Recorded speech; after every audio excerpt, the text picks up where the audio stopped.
मैं विश्व हिंदू परिषद बजरंग दल की ओर से हार्दिक स्वागत करता हूं और आभार प्रकट करता हूं। आज उन्होंने शस्त्र पूजन कार्यक्रम को संपन्न करवाने में जो सहयोग दिया है उसके लिए मैं हृदय से आभारी हूं।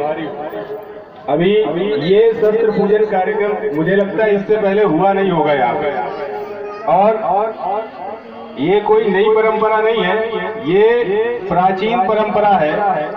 हो सकता है कुछ कारण से कहीं पे नहीं हो रही हो, लेकिन विश्व हिंदू परिषद बजरंग दल का ये प्रयास है कि ये पूजन होना चाहिए। विजयादशमी जो पर्व है, विजयादशमी का पर्व ही शस्त्र पूजन का पर्व होता है और पूरे देश में ये हमेशा से मनाया जाता रहा, किंतु कुछ कारणों से और कुत्सित षड्यंत्रों के कारण ये बंद हो चुका था। इसका एक अपना इतिहास है। 1857 की जो क्रांति हुई थी, उस क्रांति में जब देशवासी संगठित होकर अंग्रेजों से लड़े तो अंग्रेजों ने देश में एक नियम बनाया था।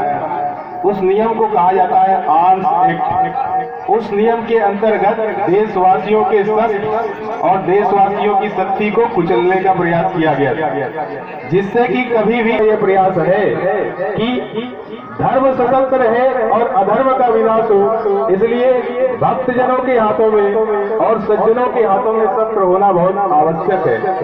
हर हिंदू के पास शस्त्र होना चाहिए, उसका दुरुपयोग नहीं होना चाहिए। किंतु यदि शस्त्र नहीं रहेगा, कोई जो आसुरी शक्तियां हैं, जो राक्षसी शक्तियां हैं, वो आपसे ज्यादा शक्तिशाली है, वो आपके ऊपर आक्रमण कर देती है। आपके पास शस्त्र नहीं है, उसका प्रतिकार कैसे करेंगे? आज दशा ये हो चुकी है, पूरे भारत में बहुत सारे ऐसे मामले आए हैं जहाँ पे एक संगठित भीड़ हिंदुओं के ऊपर आक्रमण कर देती है, लेकिन हिंदुओं के पास एक डंडा भी नहीं होता उसका प्रतिकार करने के लिए। ये बहुत बड़ी विडंबना है। इसका कारण ये है कि शासन के जो नियम है उनका हम पालन तो करें, वो अच्छी बात है, लेकिन पालन इस सीमा में करें कि हम अपनी रक्षा भी कर सके।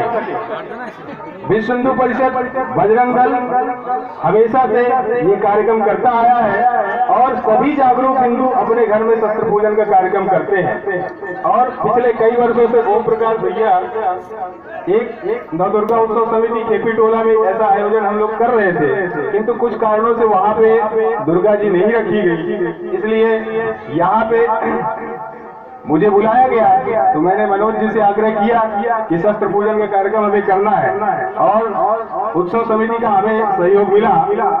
मैं अगली बार रहता हूं कि नहीं रहता ये अलग विषय है, किंतु उत्सव समिति से मेरा निवेदन रहेगा कि शस्त्र पूजन की ये परंपरा इस दुर्गा पूजा उत्सव में शामिल रखी जाए और निरंतर रखी जाए। और वो बंधु ऐसे लोग जो इन शस्त्रों को देख के स्वयं भी शस्त्र रखना चाहते हैं, उन लोगों से भी निवेदन है कि वो लोग भी अपने शस्त्र की व्यवस्था स्वयं करें, उसका दुरुपयोग नहीं करें, लेकिन हमारे पास शस्त्र होना चाहिए, क्योंकि दुर्गा पूजा एक शक्ति की पूजा है।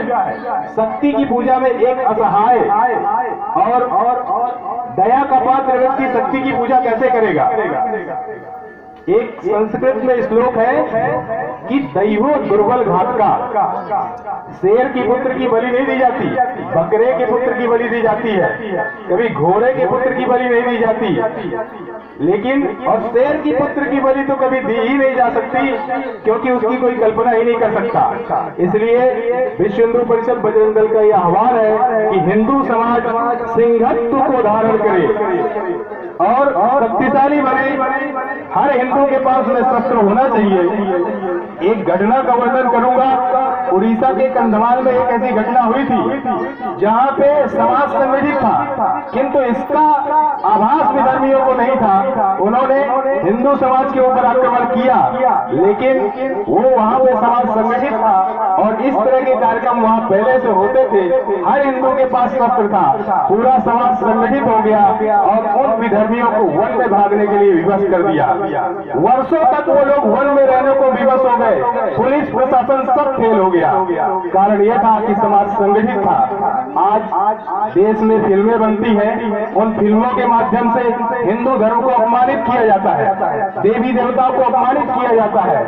किस तरह से धर्मांतरण हो, किस तरह से हिंदू लड़कियों को लव जिहाद का शिकार बनाया जाए और किस तरह से हिंदू जनसंख्या को कम किया जाए, देश का इस्लामीकरण किया जाए, ये एक बहुत बड़ा षड्यंत्र चल रहा है। हमारे श्रमिक नगर में भी ईसाईकरण का कार्यक्रम चल रहा है, लेकिन इन सब की जानकारी हिंदुओं को नहीं है। इसका कारण यह है कि हिंदू समाज जागरूक नहीं है।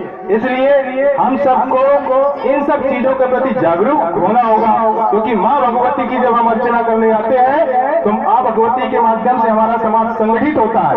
और यहाँ पे इन विषयों की चर्चा होनी चाहिए, क्योंकि जो समाज संगठित नहीं होता वो समाज नष्ट हो जाता है। जय श्री राम।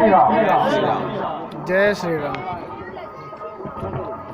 जोर से तालियां बजा दीजिए, जयकारा जोर से लगाएं। मां सच्चे दरबार की जय।